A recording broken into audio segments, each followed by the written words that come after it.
If you believe you control your own decisions, Freud would say you are already defeated, because here is the uncomfortable truth.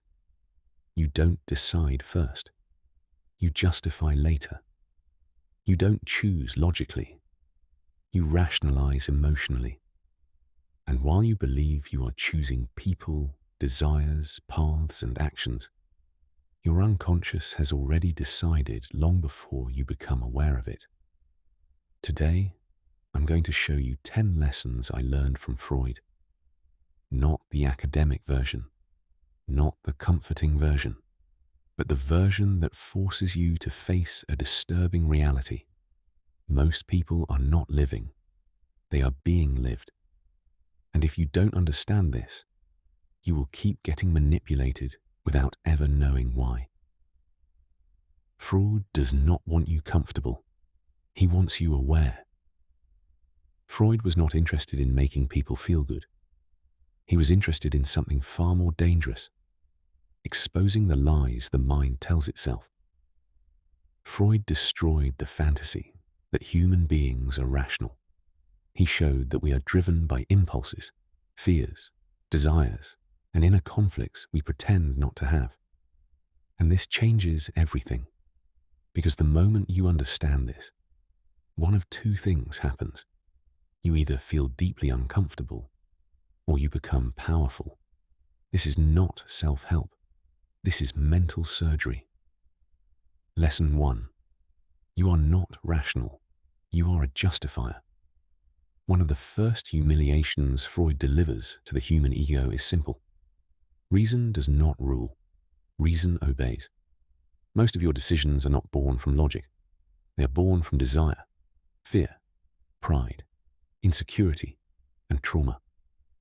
Logic arrives later, acting like a lawyer. You decide emotionally, and then construct a story to appear intelligent. Simple example. You say, I don't like that person because they're arrogant. In reality, they touched an insecurity you don't want to admit. But admitting that hurts. So the mind creates a cleaner explanation. Freud called this rationalization.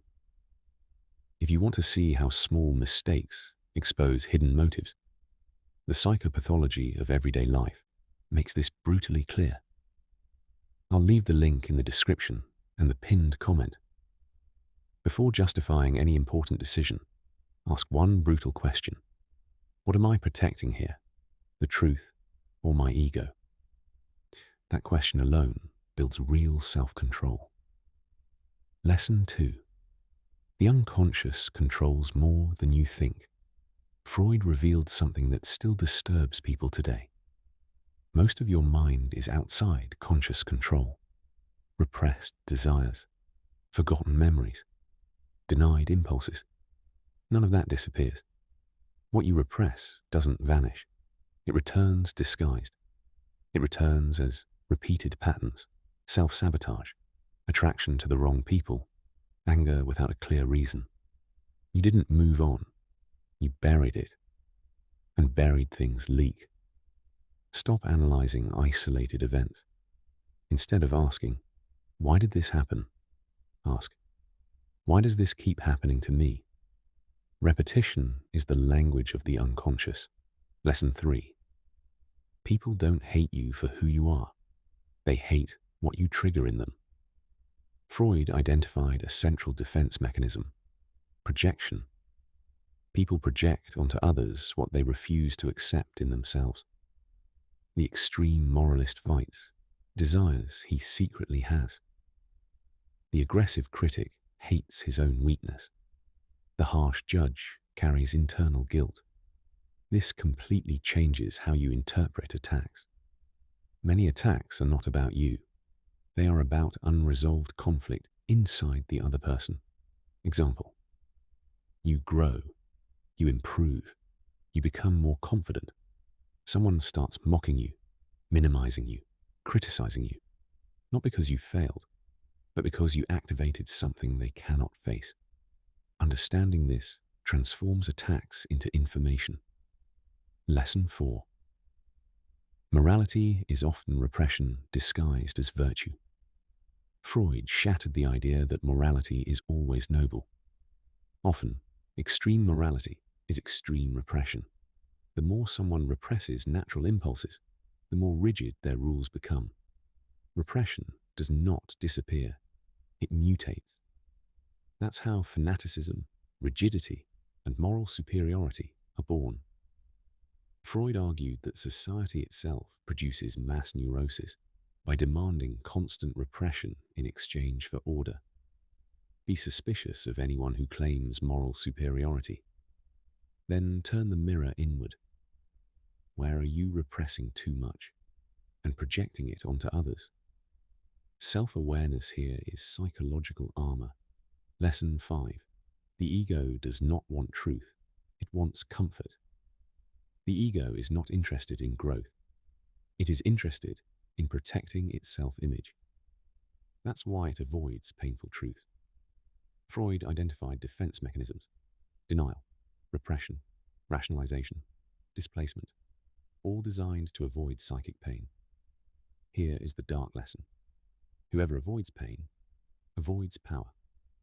Example: someone avoids examining past mistakes and calls it moving on. In reality, they are avoiding responsibility. What is not confronted rules silently. Whenever something strongly triggers you, ask, what truth is this trying to prevent me from seeing? That question weakens ego defenses. Lesson 6. Desire moves people more than values. Freud was brutally honest. Human beings are driven by desire, not ideals. Values often come later, as justification. That's why people betray their principles when desire is strong enough. This is also why manipulation works.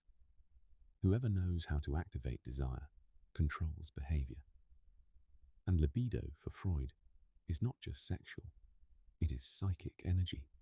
Ambition, hunger, creativity, domination, all come from it. In any situation, ask, what desire is being activated here? Awareness breaks manipulation. Lesson 7. Unresolved trauma commands in silence. Freud discovered that unresolved trauma creates invisible repetition. The mind unconsciously repeats similar situations, attempting to gain control over old pain. This is repetition compulsion. Classic example: someone who always chooses the same type of destructive partner. That's not bad luck. That's an unconscious script. Identify emotional patterns, not people. Ask, why do I keep entering the same situation? That question disrupts the cycle. Lesson 8. Who does not know themselves is easy to control. This is the central lesson of psychological power. Whoever does not understand their impulses can be controlled by those who do.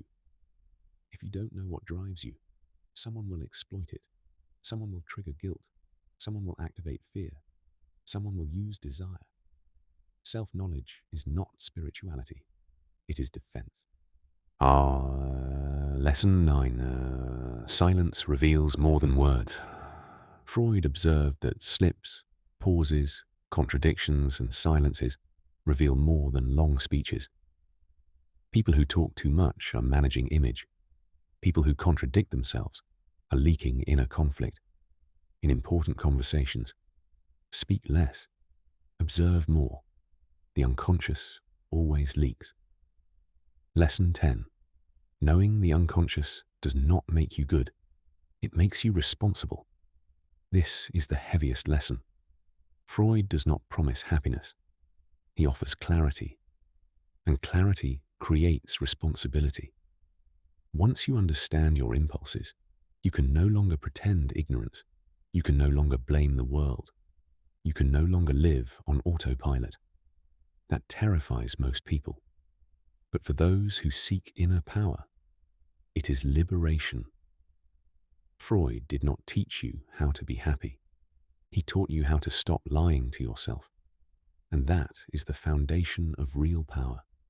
Because whoever does not know themselves is controlled. Whoever knows themselves chooses. If you want to go deeper into Freud's work, I'll leave the links in the description and the pinned comment.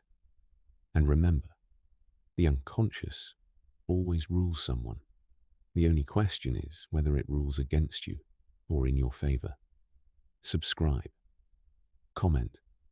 Freud. Because the mind is the real battlefield.